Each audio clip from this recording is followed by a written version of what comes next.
Maestría en Transparencia y Protección de Datos Personales, Universidad de Guadalajara. Producto integrador, identificando los paradigmas y retos de la protección de datos personales a partir de las mejores prácticas.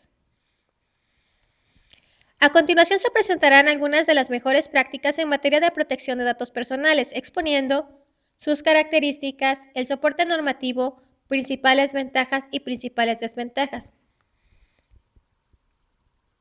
Entre las mejores prácticas podemos distinguir a los códigos tipos españoles. Son códigos formulados por los responsables de tratamientos de titularidad pública y privada, así como por las organizaciones en que se agrupen.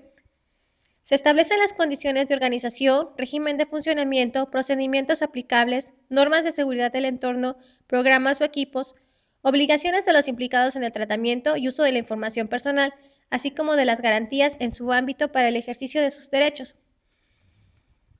Los códigos tipos se regulan en el artículo 32 de la Ley de Protección de Datos y en el título séptimo, artículos del 71 al 78 del Reglamento de Medidas de Seguridad. Entre sus ventajas tenemos que mejoran la imagen de la empresa o entidad que asume el código, se adapta la protección de datos a una actividad concreta. Entre sus desventajas tenemos que al ser de carácter voluntario, pocos son los interesados en formular un código y hay un bajo registro.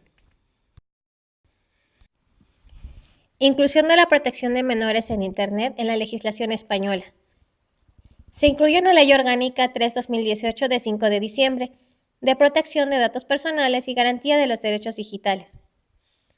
En su artículo 84 se establece que los padres, madres, tutores, curadores o representantes legales procurarán que los menores de edad hagan un uso equilibrado y responsable de los dispositivos digitales y de los servicios de la sociedad de la información a fin de garantizar el adecuado desarrollo de su personalidad y preservar su dignidad y derechos fundamentales.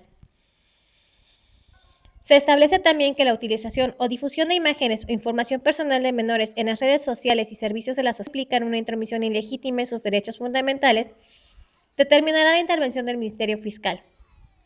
De la misma forma, expone que los centros educativos y cualesquiera personas físicas o jurídicas que desarrollan actividades en las que participen menores de edad garantizarán la protección de interés superior del menor y sus derechos fundamentales, especialmente el derecho a la protección de datos personales en la publicación o difusión de sus datos personales a través de servicios de la sociedad de la información. Otra buena práctica reconocida es la privacidad por diseño, que es una metodología para incrustar proactivamente la privacidad en las tecnologías en la información, negocios e infraestructuras en red. La privacidad por medidas de diseño está hecha para anticipar y prevenir eventos invasivos antes de que ocurran. Tiene su soporte normativo en el artículo 25 del Reglamento General de Protección de Datos. Entre sus ventajas reconocidas está que la obligación de que se adopten los principios de privacidad desde el diseño recae en el responsable del tratamiento. Sea cual sea la forma de su contratación o adquisición, el responsable nunca podrá delegar completamente sus obligaciones de aplicación de este principio.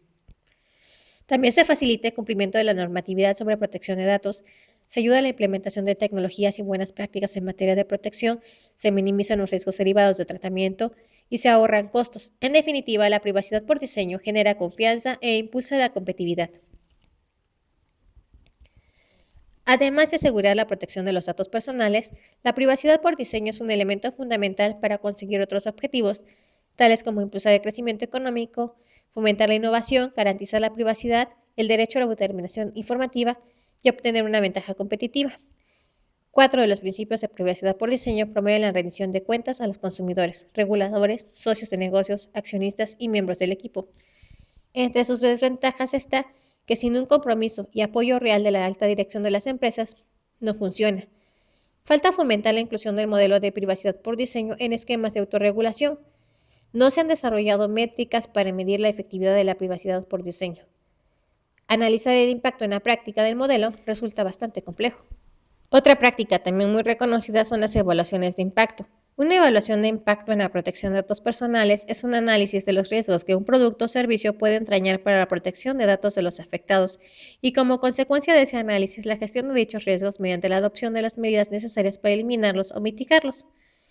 Tiene su soporte normativo en el artículo 35 del Reglamento Europeo de Protección de Datos, que establece que la evaluación de impacto relativa a la protección de datos será necesaria en caso de evaluación sistemática y exhaustiva de aspectos personales de personas físicas, como la elaboración de perfiles, Tratamiento a gran escala de las categorías especiales de datos o de los datos personales relativos a condenas e infracciones penales, y observación sistemática a gran escala de una zona de acceso público.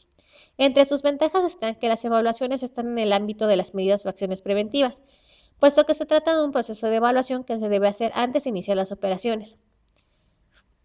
En este sentido, se conecta con el concepto de privacidad en el diseño.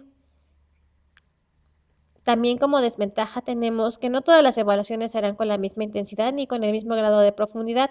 Habrá casos en los que será posible llevarlas a cabo de una manera más o menos exhaustiva y formalizada, porque los riesgos son escasos o fácilmente mitigables, mientras que en otras situaciones podrían incluso requerirse acciones adicionales por la complejidad o la importancia de los riesgos existentes. Una vez identificadas las buenas prácticas, vamos a proceder a identificar algunos paradigmas relacionados. Así tenemos el paradigma de protección basado en principios, en el cual se definen a los datos personales, se determina quién es el responsable del tratamiento, se regula el acceso, seguridad, conservación, confidencialidad y la transferencia internacional de datos personales. La protección de datos personales surge como un mecanismo jurídico para proteger el derecho a la vida privada de las personas en la era de las tecnologías de la información. Se basa en la protección de los datos con base en la visión de que este es un derecho humano fundamental que debe ser protegido sobre todas las condiciones, incluyendo las económicas. Se privilegia la defensa de principios y deberes. Los principios de licitud, consentimiento, información, calidad, finalidad, lealtad, proporcionalidad, responsabilidad, y deberes como la confidencialidad y la seguridad. Entre sus ventajas está que los tratamientos de datos personales respetan su licitud con independencia de que se cuente con el consentimiento de la persona concebida. El titular de los datos tiene una serie de derechos instrumentales que le ayudarán a saber quién detenta su información y en qué términos la utiliza y con qué fines. Entre sus desventajas se encuentra que fue un modelo sobrepasado por la tecnología. Dejó fuera de la regulación el cómo se protege la información personal en un entorno digital, transnacional e inmediato. Puede ser también una limitante para la innovación y competitividad, y es un modelo reactivo. Mejores prácticas asociadas está la inclusión de los principios en legislaciones vigentes y leyes modelos de protección de datos personales.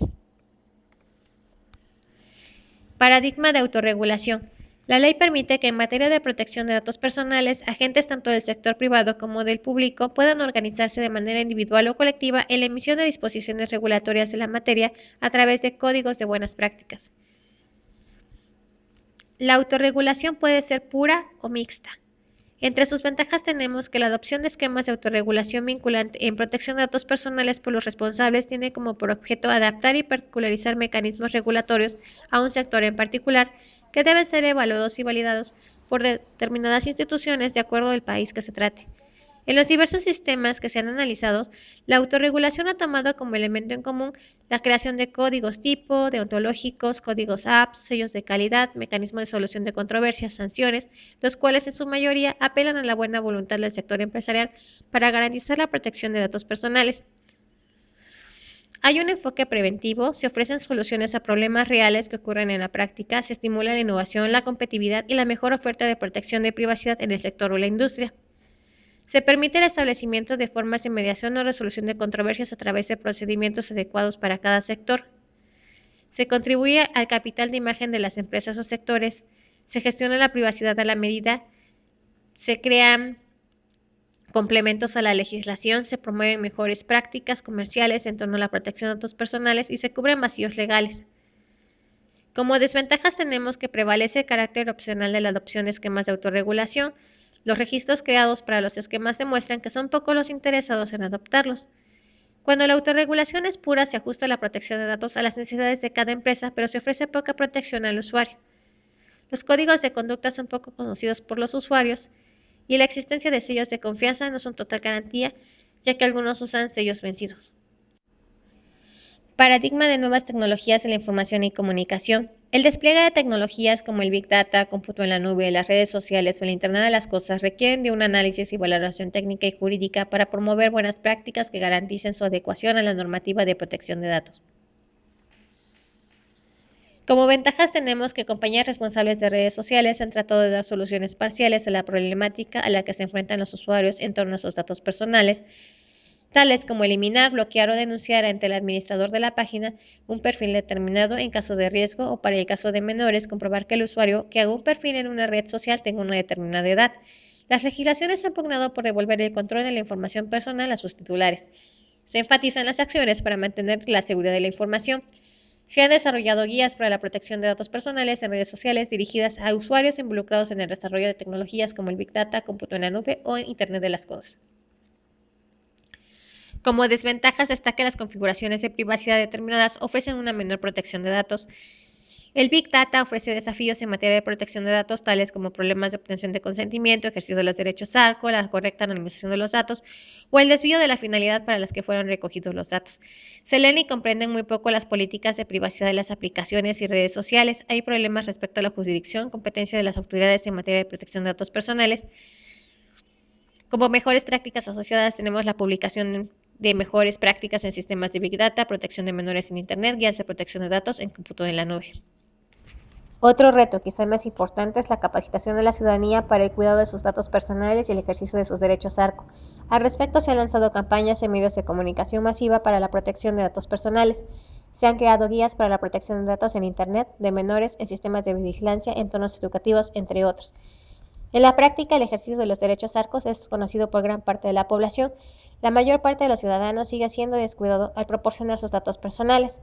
Muchas ocasiones, para obtener un servicio se ofrecen más datos de los que se deberían y por la urgencia de acceder al servicio se hacen que se acepten las condiciones.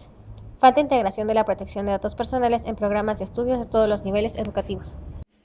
A través del conocimiento de los paradigmas, retos y mejores prácticas, nos adentramos a la práctica real de la protección de datos personales, lo que nos permite desarrollar una visión más integral de cómo se está gestionando la protección en el ámbito internacional y explorar la perspectiva de solución a los retos y desafíos que acompañan al desarrollo de las nuevas tecnologías, las necesidades del mercado, en un marco de protección de derecho a la privacidad. En este tenor, el acercamiento que hemos tenido en este curso nos permite tener las bases para analizar situaciones relacionadas con la protección de datos, plantear propuestas para mejorar el cuidado y sobre todo en materia de protección de datos en Internet, de datos de menores, sobre salud, videovigilancia y otros asuntos en los que los países europeos han sido precursores. De la misma forma, este curso nos ha proporcionado elementos conceptuales básicos que nos permiten comprender el alcance de las legislaciones en la materia.